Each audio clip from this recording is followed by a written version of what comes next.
Seja muito bem-vindo a mais uma série em nosso canal.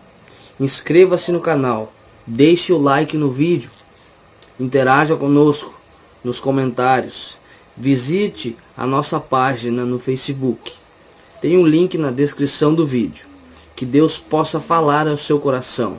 Deus abençoe você. A paz do Senhor, irmãos. Hoje estaremos falando sobre o livro do profeta Oséias. Todas as quartas-feiras nós temos falado sobre um dos profetas da Bíblia. E hoje estaremos falando sobre esse profeta, sobre a mensagem, sobre o tema principal, palavra-chave, o que esse livro quer falar conosco nos dias em que vivemos. Aqui no livro do profeta Oséias, no capítulo 1, diz assim: a palavra do Senhor que foi dirigida a Oséias, filho de Beri, nos dias de Uzias, Jotão, Acás e Ezequias, reis de Judá, e nos dias de Jeroboão, filho de Joás, rei de Israel, quando pela primeira vez falou o Senhor por intermédio de Oséias.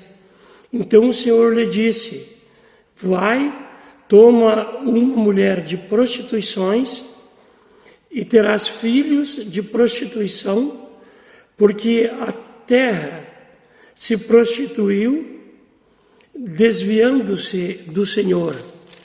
E aqui,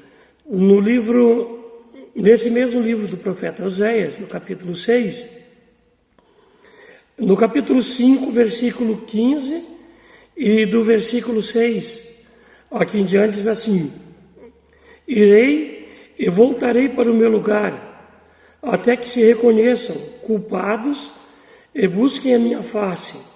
Estando eles angustiados, cedo me buscarão, dizendo: vinde e tornemos para o Senhor, porque Ele nos despedaçou e nos sarará, fez a ferida e a ligará. Depois de 2 dias nos revigorará, e ao terceiro dia nos levantará, e viveremos diante dele. Amados, aqui diz que Deus fez a ferida e Ele mesmo ligará. Aqui diz para vinde, tornemos ao Senhor. Vamos se levantar novamente perante Ele para que Ele nos ajude, que Ele nos revigore. Esse livro do profeta Oséias, ele tem sido muito lido, muito comentado por milhares de pregadores no mundo inteiro. E a mensagem que a gente tem ouvido quase sempre é essa história de Deus mandando um homem casado ir atrás da esposa infiel e reatar o casamento com ela. E às vezes até usamos, no caso assim de marido e mulher que briga um com o outro, ou de outro tipo de pessoa que tem que perdoar outro, esse caso de Oséias, de que tem que perdoar, que tem que apagar aquilo tudo ali, porque olha só, ele perdoou os pecados da esposa infiel, e às vezes o pecado nem é um pecado de infidelidade, e nós não perdoamos, e por aí afora. Enfim, o que mais nós temos ouvido sobre Oséias se trata disso, de perdão, da palavra perdão, que a gente tem que perdoar, não é, uns aos outros, porque esse é um grande exemplo de um homem usado por Deus, que tinha uma mulher infiel e que Deus mandava ele perdoar sempre que ela saía, se prostituía, até com outros homens. Mas a mensagem de Oséias, ela vai muito além disso, ela não é bem isso, não é só esse lado romântico da coisa, de pedir perdão, isso ou aquilo. Ela vai um pouquinho mais além. Amados, Oséias, ele começou a profetizar com 20 anos de idade. E ele profetizou durante 72 anos. Ele morreu, provavelmente ele tenha morrido com 92 anos de idade. Ou seja, começou com 20 a profetizar e foi até os 92, profetizou 72 anos. E Oséias, ele foi escolhido por Deus para uma missão específica. Eu quero que você entenda. Mas existem muitos homens que têm que fazer isso, têm que fazer aquilo, está sujeito a fazer isso. Não foram todos os profetas que aconteceu a mesma coisa que aconteceu na vida de Oséias. Uns foram uma coisa, outros foram outra coisa. Foram motivos e tipos, estilos e situações diferentes. Mas quase todas as situações em que os profetas viveram foram situações em que Deus queria falar alguma coisa com a nação de Israel. Por quê, amados? É porque Deus Pai, ele era, vamos dizer assim, ele era o esposo de Israel, uma espécie de esposo da nação de Israel. Fez uma aliança, um casamento com a nação de Israel, no Antigo Testamento. E Jesus, ele se tornou o esposo da igreja, agora no Novo Testamento. Então, Deus Pai era o esposo de Israel, né, o noivo de Israel, vamos dizer assim, e Jesus, o noivo, o esposo da igreja no Novo Testamento.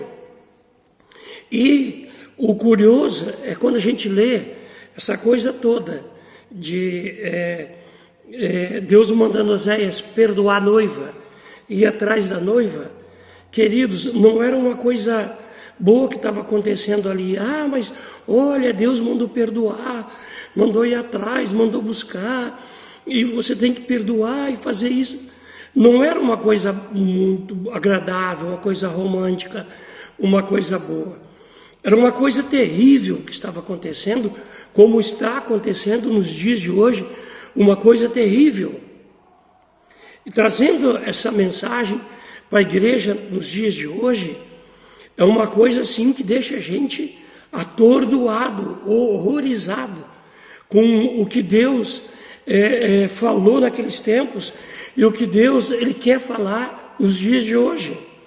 Amados, Deus pega o profeta e diz para o profeta: olha, busque uma mulher prostituta, case com uma mulher prostituta, faz esse casamento, tenha filhos com ela, filhos de prostituição. Mas aí Deus fala assim: mas cuide da tua mulher, cuide dos teus filhos de prostituição, vá atrás deles, busque eles. E diz a Bíblia que essa mulher, ela saía da presença de Oséias, ela desviava, afastava de Oséias, e Deus falava para Oséias: Oséias, vai, busca ela. E certa feita Deus disse: olha, fecha os muros, busca ela, fecha os buracos da parede, fecha as brechas e cerca, fecha com cimento, pedra, alguma coisa, e coloca cerca de espinho por lá de fora, para que ela não saia. Ou seja, faça tudo, busque, faça tudo para que ela não saia, para que ela não volte à prostituição. Amados, Deus fez tudo isso quando tirou Israel da escravidão do Egito, quando fez uma aliança com Israel, uma aliança de paz. E hoje, quando a gente olha ali o livro do profeta Isaías, no capítulo 9, a gente vê uma coisa ali que a Bíblia diz ali que o povo andava em trevas e viu uma grande luz. E a gente fica pensando: a grande luz é Jesus. Sim, a grande luz é Jesus, ele é a luz do mundo, lógico. Mas o que faltava para Israel? Israel tinha muita gente ali que aconselhava, tinha muito conselheiro. Amados, havia conselheiros para tudo. Hoje, nos dias de hoje, você pega o celular, você entra nas redes sociais, tem gente que sabe tudo, dá conselho para tudo. Tem gente que quer dar conselho até para o presidente, quer dar conselho para os juízes, para os deputados, para pastores, para tudo, para autoridades, para professores, quer saber mais. Então hoje o que não falta é conselheiro. E naquele tempo também não faltava conselheiro. Havia muitos conselheiros. E era um tempo que aparentemente tinha paz, mas não tinha paz, era muita ameaça. E era um tempo em que Israel, tudo era o pai, era a família, era isso, era aquilo. Então, hoje em dia, questão de paternidade, questão de pais, questão de conselheiros hoje, as pessoas acham que não falta. Todo mundo quer ser pai.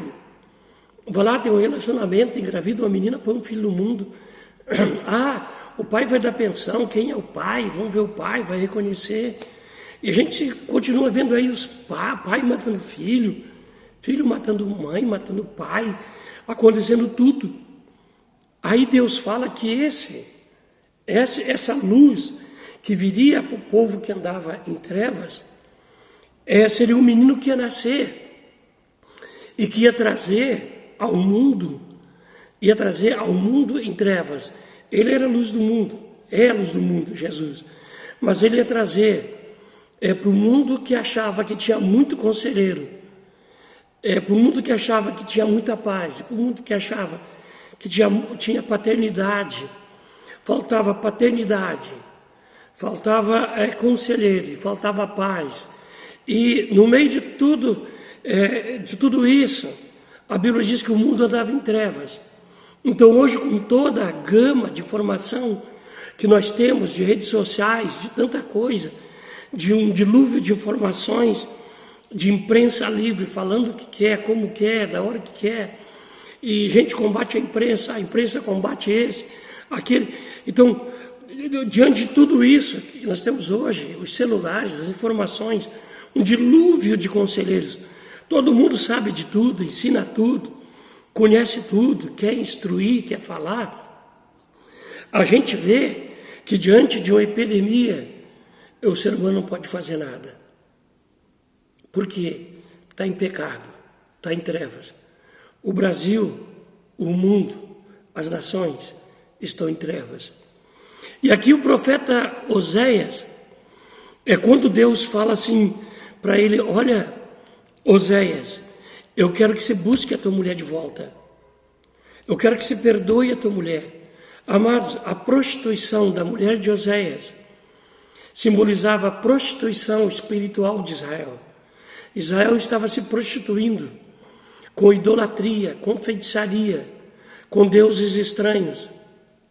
Ou seja, Israel estava tendo deuses, entre aspas, com letra minúscula, deuses que não era o verdadeiro Deus.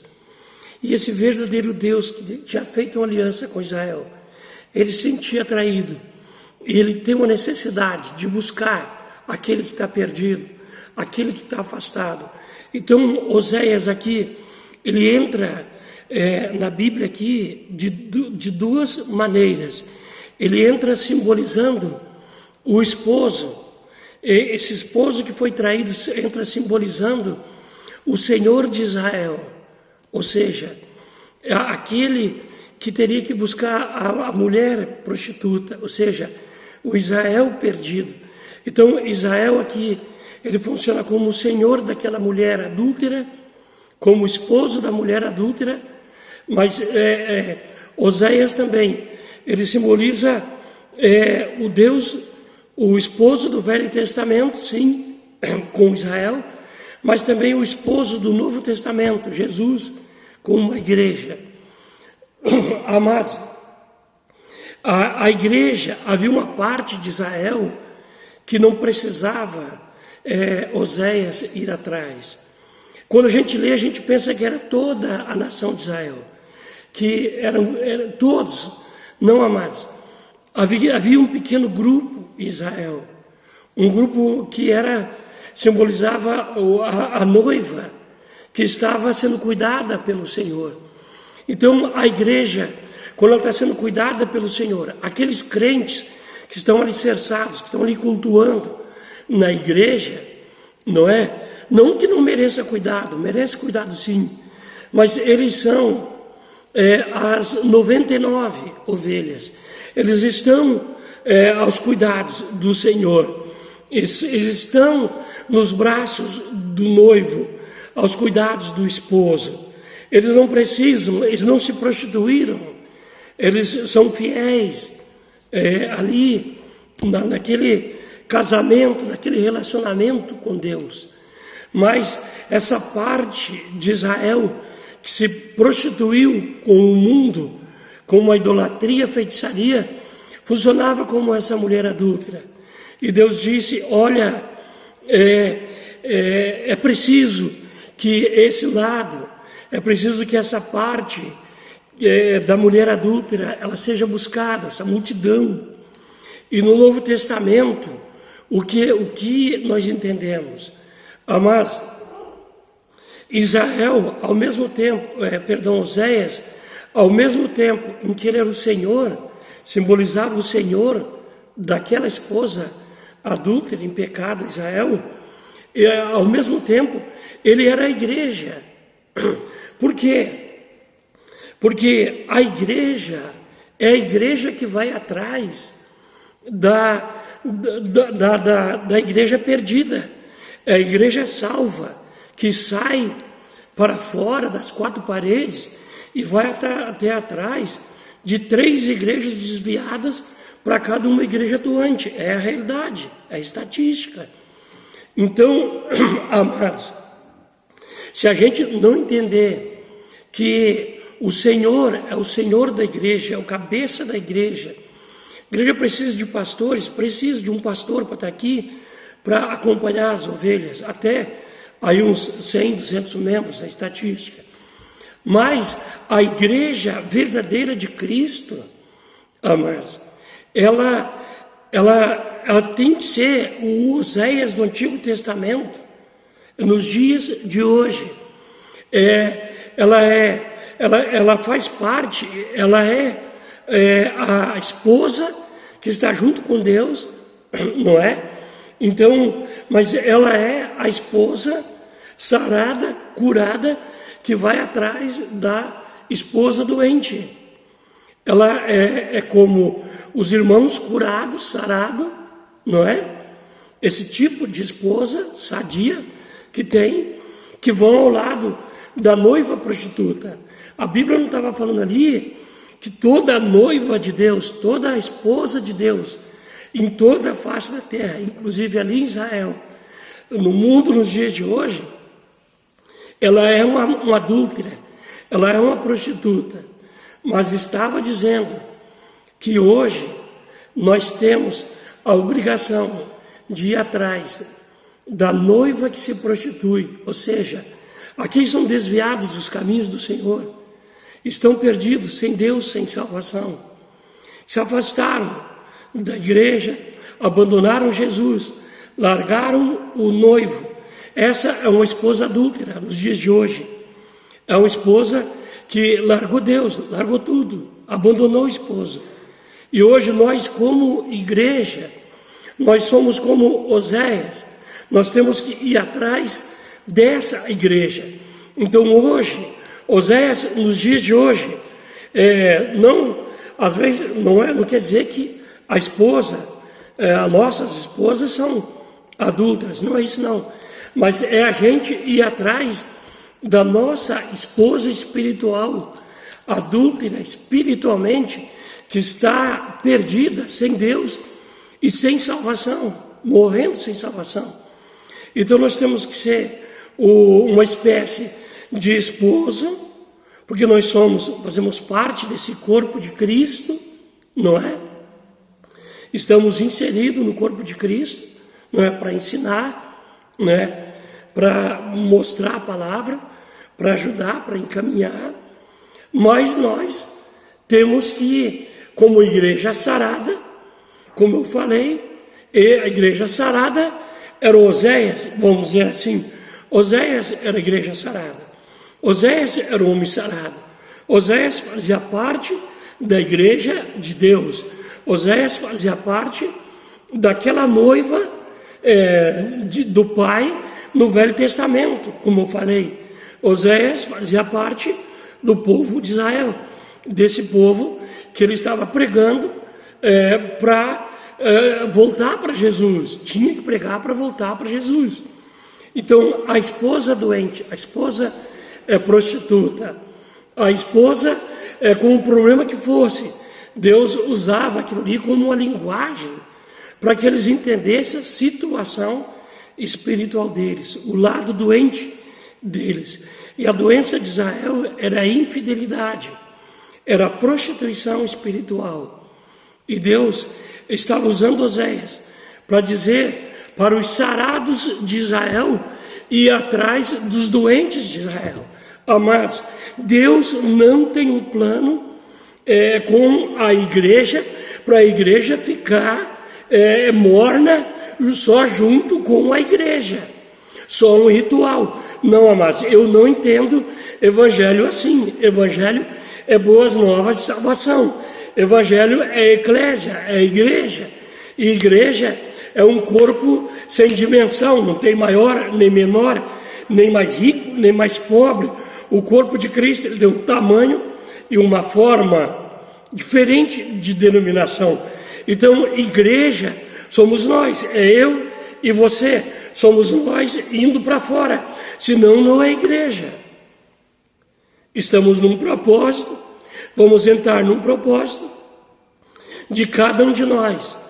Nesses tempos, aí no determinado tempo, não é? Evangelizar, ganhar e tratar e cuidar de uma alma, para a gente reviver, para a gente restaurar, para a gente trazer vida a essa palavra. Não ficou só nessa palavra, mas ir atrás de alguém que se prostitui ou se prostituiu espiritualmente falando e precisa voltar para o esposo, precisa voltar para Deus. Mas Deus hoje, Ele conta comigo e conta com você para dizer o seguinte: irei para levar até o conhecimento das pessoas, para que o coração deles, através de você, como Oséias, o profeta Oséias, nos tempos atuais,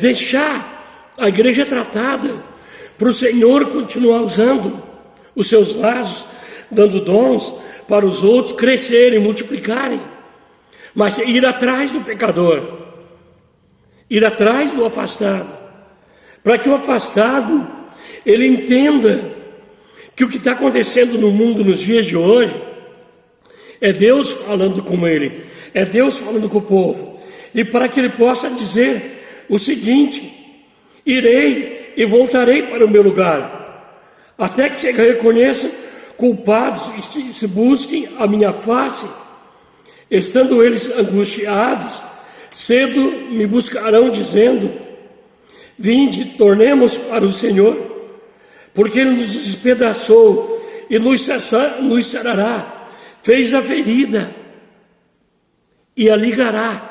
Amados, o mundo está com a grande ferida aberta. O mundo está devendo uma resposta para Deus. E Deus está cobrando essa coisa do mundo, esse pecado do mundo, essa prostituição, essa coisa horrível que ninguém aguentava mais. Todo mundo sabia, conhecia, conselheiros para toda parte, conceitos até de pecado em colégio, em lugares e tudo, competindo com Deus, competindo com o nome poderoso de Jesus, colocando até para baixo, criticando, zombando, zombaram de Deus, criticaram Deus, abandonaram Deus, e hoje estão mais desesperados, ricos, pobres e todos. Então o livro de Oséias, Ele fala comigo, Ele fala com você. Por quê? Porque do capítulo 1 ao capítulo 14, ele fala da condição espiritual de Israel e da condição espiritual do Brasil e do mundo nos dias de hoje. Ele fala da terrível queda de Israel. Ele fala da terrível queda do comércio, da indústria, do povo, das pessoas, nos dias de hoje, no Brasil e no mundo. Ele fala do preço pago pelo resgate. Só o sangue de Jesus pode resgatar da epidemia, da morte, do pecado. Ele fala do terrível resultado da queda. Olha o que está acontecendo hoje no mundo, com o terrível resultado da queda por causa do coronavírus. Ele fala do clamor, do arrependimento de Israel. Olha, Deus fez a ferida, é juízo de Deus sim. É Deus querendo uma resposta sua. Você que criticou a palavra de Deus, criticou o Evangelho, criticou Jesus, criticou o crente, criticou a obra de Deus, não deu a mínima. Hoje, Deus, Ele está pedindo que você busque uma resposta dEle. Ele tem uma resposta para te dar. Você que está afastado, volte enquanto é tempo. Está por um fio, haverá uma perdição eterna e haverá uma salvação eterna. O Senhor, Ele sonda os feridos da casa de Israel, os feridos do Brasil. Ele faz a ferida, mas Ele mesmo cura. E o Senhor, Ele faz um apelo final para que volte ao Senhor, para que tudo seja restaurado. Eu faço um apelo final para que você volte ao Senhor, para que tudo seja restaurado.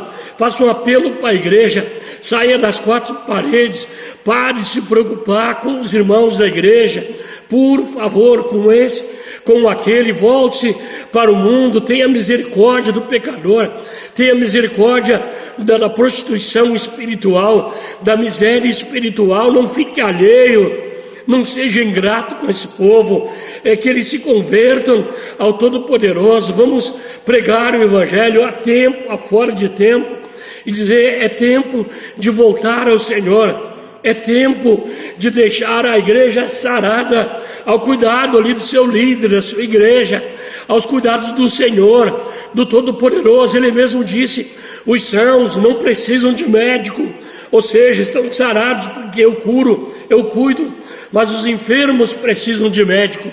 Então o mundo está enfermo. Essa é a minha hora, essa é a tua hora, essa é a hora de todos nós de se unir. Amados, não é tempo de dividir, de discutir quem é grande, quem é pequeno, quem é poderoso. Está provado aí que não tem ninguém poderoso, ninguém grande, amados. Diante de Deus temos visto que o pequeno, os menores, às vezes são ricamente abençoados, milagres acontecendo. Por quê? Porque é Deus que faz. Não é o tamanho de um, o tamanho do outro, o poder, o dinheiro de um, a beleza, o requinte de um, do outro não, amados. Evangelho são boas novas de salvação. Ninguém vai subir com concreto, com obras, com coisas, amados, no dia da volta de Jesus. Só o que vai subir são almas, são vidas. Então, chegou o tempo de você que está afastado voltar para Jesus. Volte para Jesus. E você que conhece Jesus, que está me ouvindo nesse dia, mude a tua mentalidade. Não fica pensando em crentes, em puxar crente para lá e para cá, levar para um lugar. Alguns pensam até levar para a igreja dele, para crescer mais, para ser mais poderoso, alguma coisa dessa natureza. Mas pense nos perdidos, pense nas almas, pense nos que estão morrendo sem Deus, sem salvação, que são milhares e milhares em todo o mundo por essa epidemia. Amados, que Deus te abençoe, que Deus coloque no teu coração uma sede de ser um Oséias nos dias de hoje, de ser um João Batista nos dias de hoje, de preparar, aplanar corações, para que entre neles o Rei da Glória e o reino de Deus seja estabelecido. Que esse livro de Oséias seja o início de uma nova história na tua vida. Todas as quartas estamos aqui falando sobre a mensagem de um dos profetas da Bíblia. Que Deus te abençoe. Pai, te louvamos, te agradecemos, Senhor, por mais um dia na tua presença, Pai. Que esta palavra, que este livro, Pai, do profeta Oséias, ele fale profundo em cada coração, em cada vida, em nome de Jesus. Amém e amém. Que Deus os abençoe. Amém.